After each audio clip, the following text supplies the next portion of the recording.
Hello everyone, I'm Jamie, also known as Phoenix, and today I just wanted to talk to you a little bit about coaching, what it is, and who it's for. Before I get into that though, I really just wanted to give you a very short introduction to who I am and how I got to be here. Be warned, I will be talking about some things that may be triggers.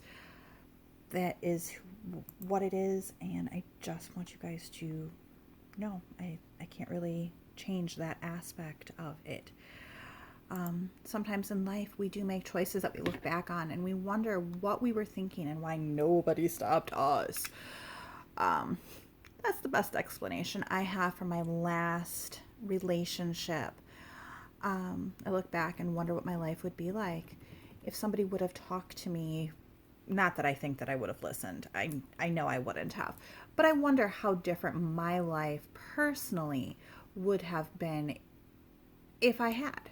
Um, so, like all new relationships, it started out great. There were some red flags, and I mean red flags, but that didn't matter. He would change. I kept telling myself that. I wasn't wrong. He did change, but not in the way that I had hoped for. Um, we like to ignore red flags because at the time we think they aren't that big of a deal, they aren't that bad. They don't mean what they're saying. They're just going through a hard time and they just need you to cover this bill or get dinner or whatever the case is in that situation, whatever the red flag is for you. I will get into all of that in a different video. I'm not going to do that today. Um,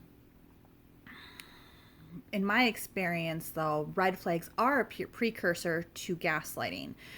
Um, and as I just said, red flags are warning signs. Gaslighting is a psychological term. You may go ahead and look that up if you want. I will make another video, though, about both of those later. Um, so with that going on, you start to question yourself.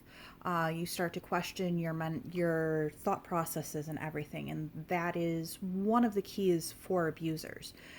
But I digress. I kept ignoring every single red flag with my ex, and I do mean every single one. There was so many, and I didn't pay attention to a single one.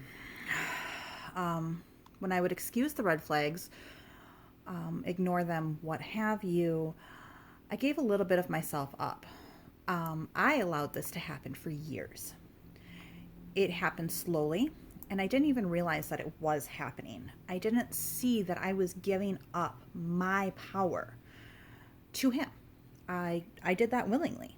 He is not to blame for that. I am. I did see all the warning signs. I just ignored them.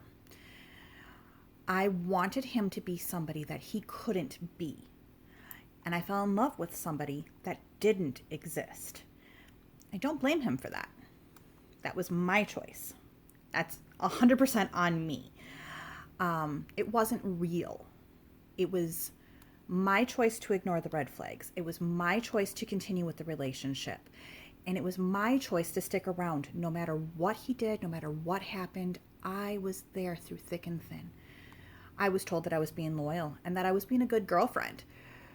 I was ignoring what I needed and all of my boundaries. I didn't have one. I was doing everything so I could make other people happy. I could feel myself slipping away, and I didn't know what to do or how to get help for myself. I didn't know how to reinforce those boundaries. I remember my wake-up call, though. It's what I like to call it.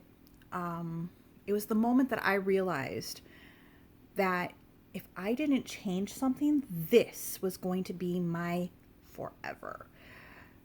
And I needed to stand up and take my life back, or I wasn't going to have a life to take back. A little bit of backstory before I get into that. Before I had my daughter, I was thinking about leaving. I knew things weren't right. but I just didn't know how to leave. I didn't know what resources were available. I didn't know who I could turn to, who I could trust. And I was afraid of what would happen. It wasn't a very pleasant time, but it is what it is. When I found out I was pregnant with my daughter, things got better for a short while. He cut back on the drinking, and I didn't have to sleep with fear of a pillow being put over my face because things were going to be better. I was able to sleep for a short while. I had a very, very difficult delivery with my daughter. After about a week, we were both sent home. Skipping forward a few months, he started drinking again. I started hiding again. I would sleep underneath my daughter's crib, only to be woken up sometimes by him slamming her door open, turning on the lights, screaming at me, waking her up, kicking me. Like, he would use the crib and he would just kick and kick and kick. And then he would leave me to deal with her because she was up screaming and he couldn't manage because he was drunk. And yet I stayed. That wasn't my wake-up call. My wake-up call was in the morning. He was out all night drinking, and when he got home, he passed out rather than pick a fight. I thought it was going to be a good day.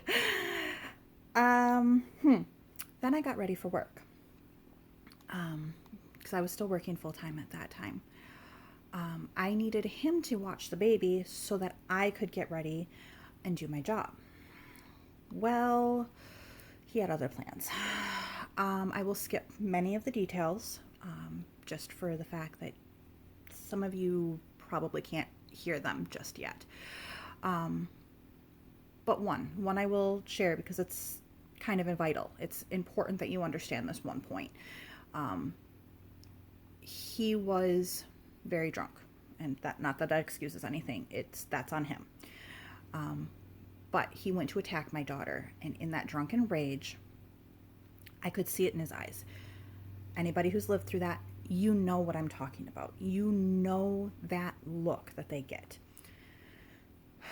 So, being the new mother that I was, I threw my body over her. And he proceeded to punch the back of my skull, over and over and over again.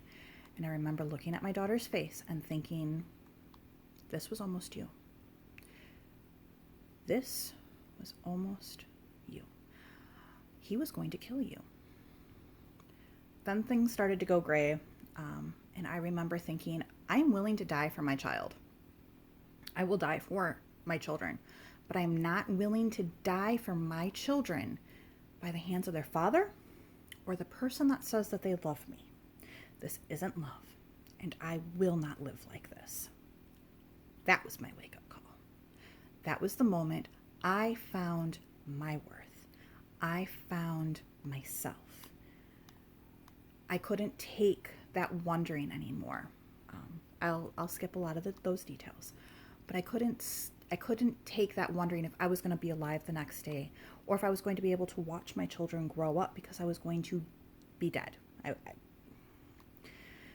I started making plans to leave, and I'm not going to lie, it was a very, very scary time in my life.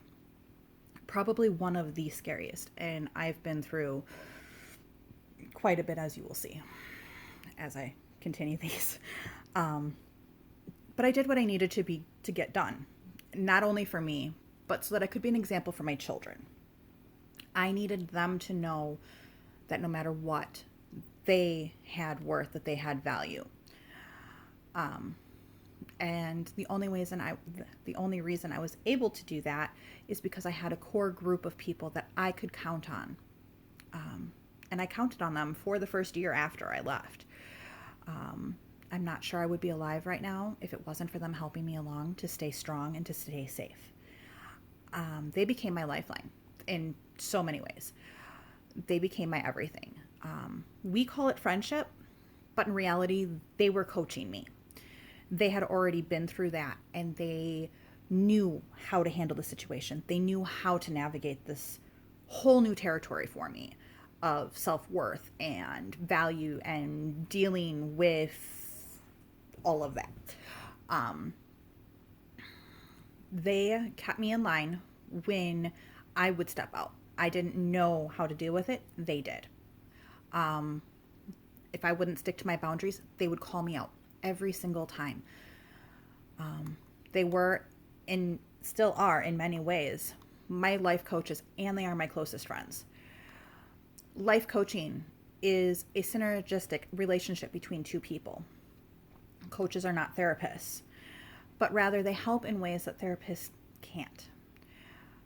Coaches help you set and reach your goals. Not that therapists don't, but they help in a different way. Because it's just nice sometimes to have an opinion, a third-party opinion, just somebody else you can come and talk to, just to see if you are on the right track that you want to be on. Sometimes it's just nice to talk to somebody who has gone through similar things, and somebody that won't judge. Not that therapists will judge, but sometimes it's nice to have another person that you can turn to. I will be posting more videos with tips on how to help yourself out of an abusive relationship if you find yourself in that situation, along with what is abuse, what signs you need to be looking out for, along with answering any questions and giving definitions on terms that will come up. If you aren't familiar with the terminology, there's a lot of psychobabble sometimes. If you have any questions, please feel free to message me, or you can follow me on Facebook, Lotus Phoenix Coaching. Before I go though, I would like to remind you of a few things. First off, you are worthy of love. Second, you are love. Third, be kind to yourself. You're not alone, no matter what. We're here. Love you. Take care. Bye.